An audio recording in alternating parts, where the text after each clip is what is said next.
Mi tema de investigación tiene que ver con las problemáticas socioambientales que vivimos en las ciudades. Y la pandemia por COVID pues ha puesto en la mira justo la relación entre el ser humano, la salud del ser humano y también la salud de los ecosistemas, de la naturaleza, ¿no? Eh, en los principios de la pandemia vimos que había un impacto favorable, ¿no? La pandemia se veía como con buenos ojos respecto a las repercusiones que este frenón de actividades económicas, de actividades culturales, de actividades sociales, reportaban en beneficio de los ecosistemas. Seguramente recordaremos todos los canales de Venecia muy limpios, ¿no? Las playas limpias, los cielos en las ciudades chinas que estaban muy azules en comparación como habitualmente se encuentran, las ciudades silenciosas, las zonas turísticas también tuvieron mucho silencio e incluso se observaron ciertas especies, ¿no?, más salvajes deambulando por las ciudades. Entonces hubo como una esperanza. Esto nos indicaba que la pandemia, en este freno obligado al que nos había metido, tendría repercusiones importantes en beneficio del medio ambiente. Los datos de finales del año pasado, del 2020, nos informan que no fue suficiente ese paro de actividades, ¿no? Al final de cuentas, la cantidad de emisiones de gases de efecto invernadero fueron superiores a las del año 2019 y no se mitigó en nada. Si acaso va a haber como una pequeña anomalía, ¿no?, en la gráfica y van a decir, ¿qué ocurrió aquí? Ah, fue la pandemia, pero todo lo demás continuó de la misma forma. En este sentido, pues, el virus no fue una estrategia, ¿no?, como se pensaba, para mitigar todos los impactos que como humanidad hemos causado al medio ambiente. El tema que a mí me ocupa es la gestión de los residuos. Y ahí sí que todos tenemos algo que ver porque todos generamos residuos. Y con la pandemia, la generación de residuos se ha incrementado cualitativamente y cuantitativamente. Comenzando la pandemia, organismos internacionales como la ONU, como la Organización Mundial para la Salud, pusieron mucha atención en el servicio de manejo integral de los residuos sólidos urbanos, que es propiamente la recolección de la basura, ¿no? Dijeron que se trataba de un servicio urbano urgente y de especial atención para responder a la emergencia. Lo que tenían en mente estos organismos internacionales es que se iba a presentar un incremento en la generación de los residuos médicos, claramente asociados a todos los enfermos, a todos los contagiados y contagiadas de COVID, y preocupaba mucho que hubiera una mala disposición final de estos residuos. Es decir, que quedaran en el ambiente y terminaran afectando más a los ecosistemas, específicamente aquellos que ya son vulnerables, como los océanos, ¿no? Y también pues terminaran afectando a la salud humana, ¿no?, a la salud de todas las personas. En este sentido, bueno, hicieron una serie de documentos para orientar a los gobiernos sobre qué hacer con estos residuos y a poner especial atención en el manejo en general, no solo de los residuos médicos, sino de todo tipo de residuos. En nuestro caso, en el caso de México, en el caso de muchos países latinoamericanos, esta problemática implicaba grandes desafíos, ¿no? Un reto muy grande, principalmente porque había muchas personas que iban a permanecer en casa, ¿no?, que no iban a sufrir este padecimiento en su sintomatología grave y que podían recuperarse en su casa, por lo tanto iba a haber residuos COVID en el hogar. Y esto en muchos otros países quizás no generó los impactos que genera en México, porque los residuos se recogen y se llevan a lugares muy industrializados donde las personas ya no tienen contacto con los residuos. En nuestro caso, son muchas las personas que manipulan nuestros residuos antes de que lleguen a un vertedero o a un relleno sanitario. Entonces había un reto grande, primero, porque no en todos los municipios del país se presta el servicio de recolección de residuos. Entonces hay muchísima población, más o menos el 10% de los municipios no prestan este servicio. Entonces, de tal suerte que grandes cantidades de residuos, aproximadamente el 16%, quedan dispersos en el ambiente. En una situación de COVID esto pues es grave, ¿no? Porque genera un impacto adicional al que ya de por sí se está teniendo. Por otro lado, las actividades de separación, de aprovechamiento para el reciclaje se suspendieron en todos lados, ¿no? En todas partes del mundo. Vimos con preocupación cómo la industria del reciclaje en los Estados Unidos llamaba a eso pues una crisis, ¿no? La crisis del reciclaje en los Estados Unidos. Y en el caso mexicano, en un principio también se suspendieron las actividades de reciclaje, sobre todo las que corresponden a las poquititas plantas de separación que hay, sobre todo en la Ciudad de México. Es cierto que tenemos un déficit en este tipo de infraestructura para el aprovechamiento y valorización de residuos en México, pero no se pudo evitar como en otros países. ¿Por qué? Porque nosotros tenemos una valorización informal que es llevada a cabo por todas aquellas personas que reciben diferentes nombres, ¿no? Cartoneros, pepenadores, recuperadores informales, recicladores de base. Bueno, hay muchísimas familias que dependen directamente de la valorización de estos residuos. Es decir, ellos introducen su mano en la bolsa de basura, buscan en los basureros, en las plantas de transferencia, buscan residuos que después ellos puedan vender en centros de acopio para subsistir. Entonces era otro gran reto que teníamos en México. Y finalmente, la disposición final, ¿no? Los sitios de disposición final que tenemos en México son insuficientes y sobre todo muy pocos cumplen con la normatividad aplicable para la infraestructura y para la operación de estos sitios, ¿no? Entonces, tampoco podíamos garantizar que una vez que estuvieran recogidos estos residuos fueran a parar a lugares adecuados, ¿no? Y evitaran, digamos, el contagio o la contaminación de otros ecosistemas. En este sentido, bueno, una estrategia del gobierno mexicano fue la elaboración de la cartilla de mejores prácticas para prevenir el contagio del COVID en el manejo de los residuos. Y esta se difundió a los gobiernos estatales hicieron lo propio y lo difundieron a los municipios para, digamos, dar una hoja de ruta en este escenario difícil, ¿no? Para hacerlo.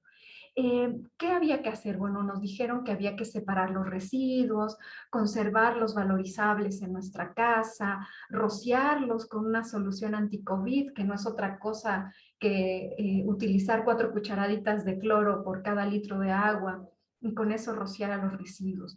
¿Por qué? Porque en un primer momento hubo ciertos documentos científicos que advirtieron de la prevalencia y de la viabilidad del virus, de este nuevo SARS-CoV-2, en diferentes materiales, en diferentes superficies. Y nos dijeron, dura un poquito más en medios plásticos, en medios que tienen que ver con superficies metálicas y un poco menos en cartón. Entonces, esto generó una, si nos permiten decirlo de esta manera, pues una angustia, ¿no?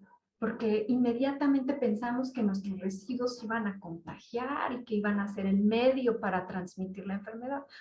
Hoy se sabe que el contagio a través del contacto con residuos o con algún objeto es poco frecuente, que nosotros nos contagiamos por directamente en contacto con una persona a través de los fluidos nasales o de la saliva, sea en forma de aerosoles cuando hablamos o sea en forma de gotículas, ¿no? Cuando alguien estornuda. Ese es el medio principal.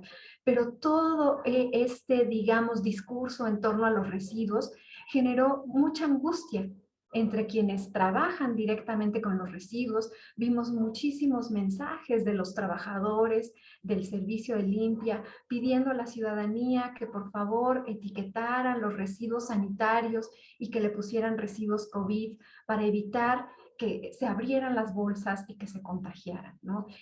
Bueno, esto generó grandes problemas en la industria. Una investigación que realicé pues da cuenta de cómo los centros de acopio se vieron afectados en la recuperación de los residuos valorizables. Hay tres cambios importantes que tuvimos, digamos, en esta crisis por el coronavirus a partir de esta primera información que tuvimos. No vamos a decir desinformación, la ciencia se equivocó, no, pues estaba en busca, ¿no?, de la verdad, y eso fue lo que encontraron los científicos. Que bueno, que hubo cambios en la generación y en la composición de los residuos. En algunos lugares se incrementó, en otros disminuyó momentáneamente. Sin embargo, estos cambios no estuvieron asociados al número de contagios. Es decir, no vamos a decir, la Ciudad de México tuvo más contagios y ahí es donde se generaron más residuos. Y el estado de Morelos tuvo menos contagios y se generaron menos residuos. No, responde a una lógica completamente social, ¿no?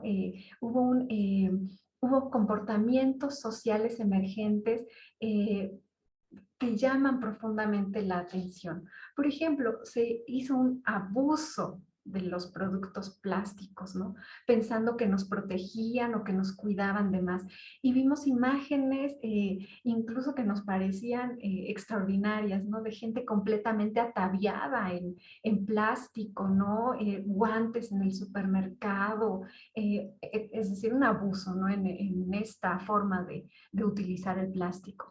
También una transformación en nuestras formas de consumo. Hubo compras de pánico, ¿no? De papel higiénico, de botellas de agua y también de productos de limpieza, de cloro, de desinfectantes, de todo tipo de productos para limpiar nuestra casa, ¿no? Y también, bueno, un incremento de las compras en línea o de las compras de pedir comida, ¿no?, en casa. Y esto incrementó la producción de empaques, de embalajes, de envases, ¿no? En el año pasado y principios de este año, yo realicé una encuesta para conocer las prácticas y las percepciones de la sociedad mexicana, pues asociadas al manejo de los residuos en tiempos de pandemia.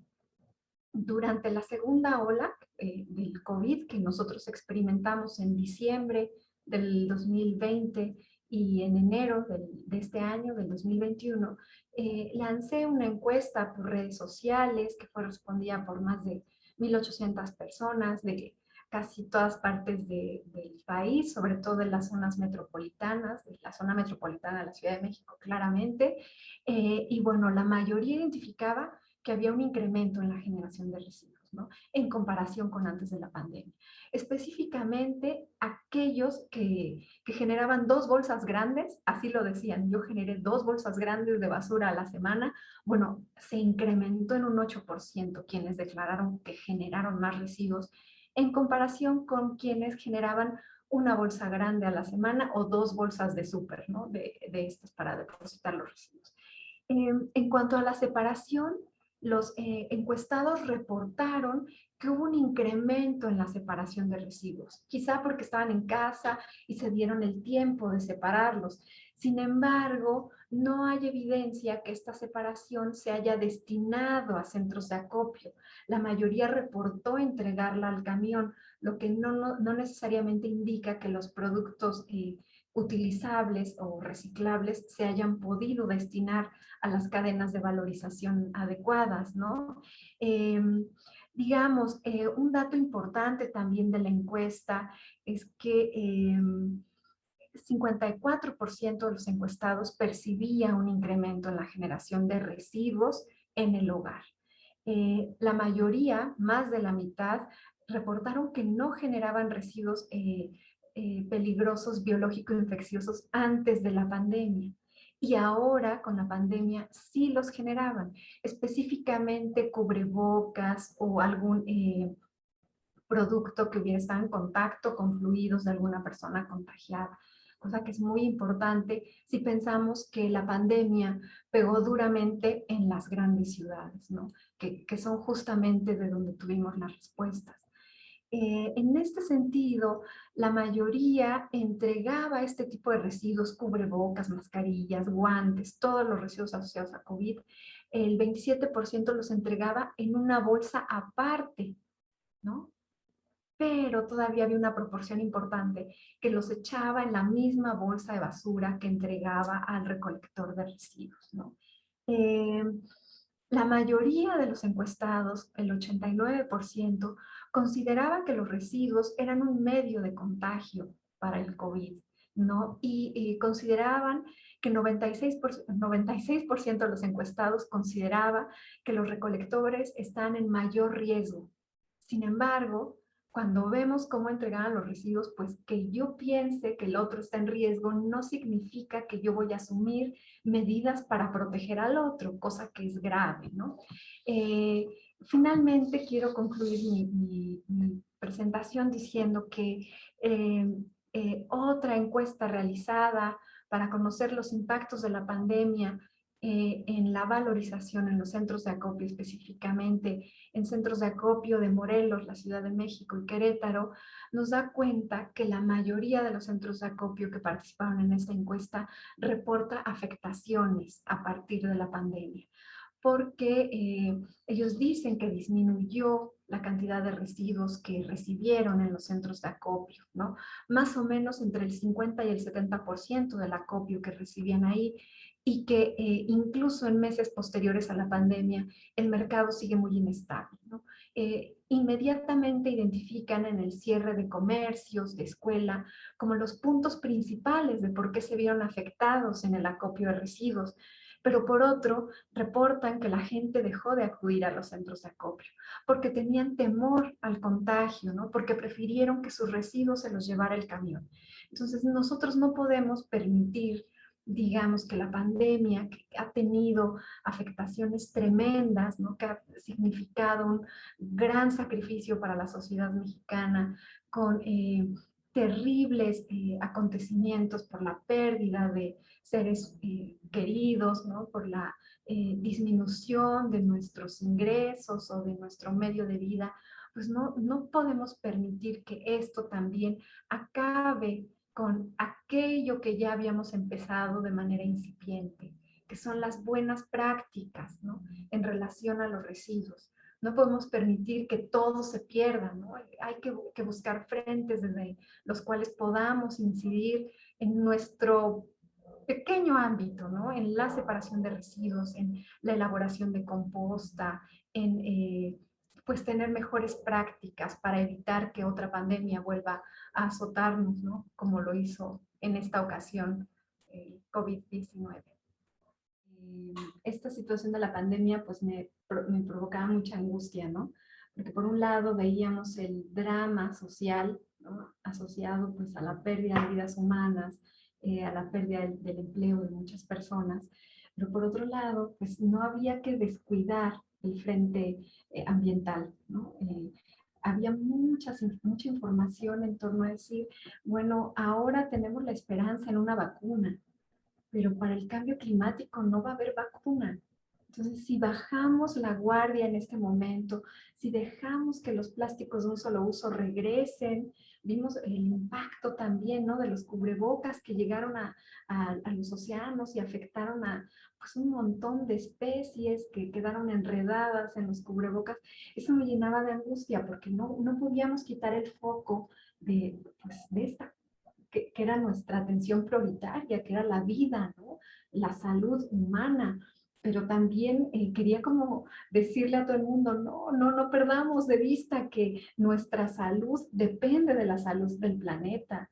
Y si nos vamos solamente por una recuperación económica post-pandemia y que se generen los empleos, pues tendremos ya asegurada la batalla perdida contra el cambio climático, que sí representa el más grande desafío que enfrentamos como humanidad. Para empezar, porque con estos datos podemos ayudar a los tomadores de decisiones, ¿no? Porque podemos decirles qué tipo de estrategias vale la pena implementar para la recuperación económica. En estos momentos se está planteando que la recuperación sea verde, que se generen empleos verdes, ¿no? Para mitigar un poco las carencias sociales, pero también el impacto al medio ambiente causado por la pandemia. También porque con estas investigaciones se desmitifica todo aquello que de manera emergente digamos, comenzamos a practicar, que era exagerar el cuidado, exagerar en el uso del plástico o en la utilización del cloro, por ejemplo, ¿no? Que es un elemento recalcitrante y que después tendrá también sus repercusiones al medio ambiente. Entonces, decir, sí, sigamos cuidándonos, pero no vale la pena seguir exagerando en estas medidas, sino enfoquémonos en estas otras, ¿no? Que son el uso del cubrebocas, los espacios ventilados, el lavado frecuente de manos, y no tanto con no querer tocar nuestros residuos, o no querer manipularlos, o no querer llevarlos a los centros de acopio, ¿no?